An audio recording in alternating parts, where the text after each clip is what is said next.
আপনি যদি প্রতিদিন পিসিওডি নিয়ে সাফার করে থাকেন এবং একদম কনফিউজড হয়ে গেছেন কোথায় থেকে শুরু করব, কোনটা আগে করব, তাহলে আপনি একদম সঠিক ভিডিও দেখছেন। আমি মনে করি পিসিওডি হিলিংয়ের সবথেকে প্রথম স্টেপ হলো স্লিপ।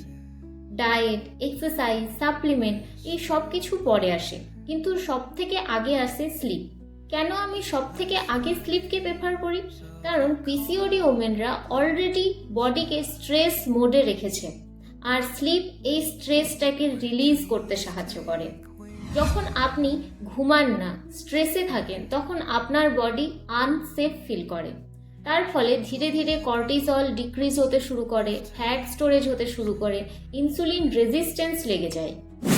যখন আপনি ঠিকমতো ঘুমান না বা স্ট্রেস নিতে থাকেন, তখন আপনার বডি ঠিকভাবে হরমোনকে ব্যালেন্স করতে পারে না, বডি ওভ্যুলেশন ঠিকভাবে করতে পারে না এবং ফ্যাটকে স্টোর করতে শুরু করে।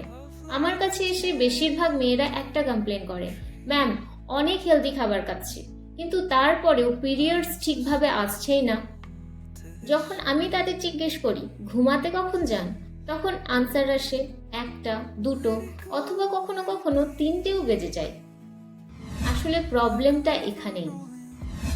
যখন আপনি 11টার পর ঘুমাতে যান রাত্রে, তখন আপনি বডির সার্কাডিয়ান রিদিমকেই ব্রেক করে দেন, কারণ এই রিদিমই হলো বডির জন্য আসল মেডিসিন।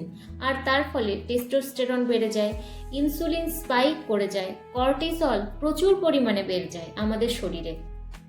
আমি এখন আপনাকে 3টে খুব ইজি সলিউশন বলবো, কোনো ফ্যান্সি না, ইজিলি ডুয়েবল। নাম্বার 1, আজ থেকে স্লিপ টাইম ফিক্সড করতে শুরু করুন। মিনিমাম 10:30 থেকে 11টার মধ্যে ঘুমাতে চলে যান। হ্যাঁ, কোনো রকম মোবাইল ফোন ছাড়া।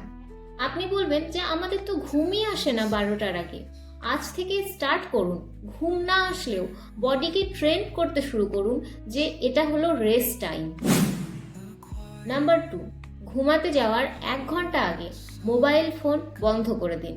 ইউটিউব, রিলস, ফেসবুক কোনো কিচ্ছু না, কারণ ব্লু লাইট মেলাটোনিনকে ডিস্ট্রয় করে দেয়, আর এই মেলাটোনিন হরমোন হিলিংয়ের জন্য ভেরি ইম্পর্ট্যান্ট থিং। আর যদি আপনি মনে করেন মোবাইল ছাড়া ঘুমই আসে না, তাহলে এটা একদম আপনার অ্যাডিকশন, নিড না।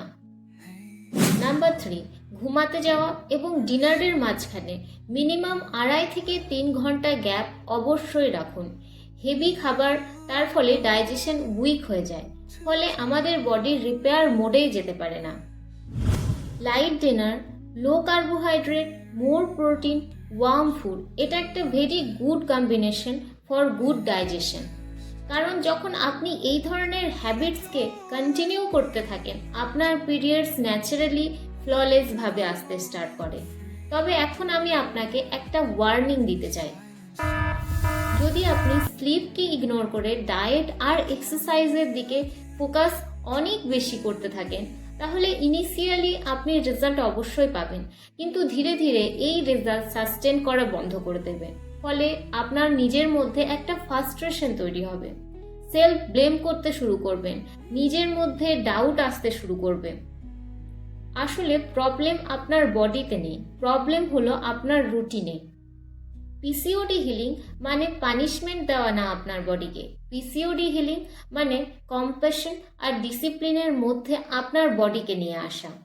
আপনি যদি একটা কাজ আজ থেকেই স্টার্ট করেন, আপনার স্লিপ টাইমকে ফিক্সড করা আজ থেকেই শুরু করেন, আপনি 35 থেকে 40 দিনের মধ্যে আপনার বডিকে রেসপন্ড করতে দেখতে পাবেন। এখন যদি আপনার এই ভিডিওটা ইউজফুল মনে হয়, তাহলে আমার চ্যানেলকে সাবস্ক্রাইব করতে একদম ভুলবেন না। আর আপনার পাশে বা আপনার ঘরেও যদি এরকম কোনো পিসিওডি ওমেন থেকে থাকে, তাহলে এই ভিডিওটা আপনি তার সাথে অবশ্যই শেয়ার করুন, কারণ sharing is caring. So, take care of your rhythm. Your body is listening.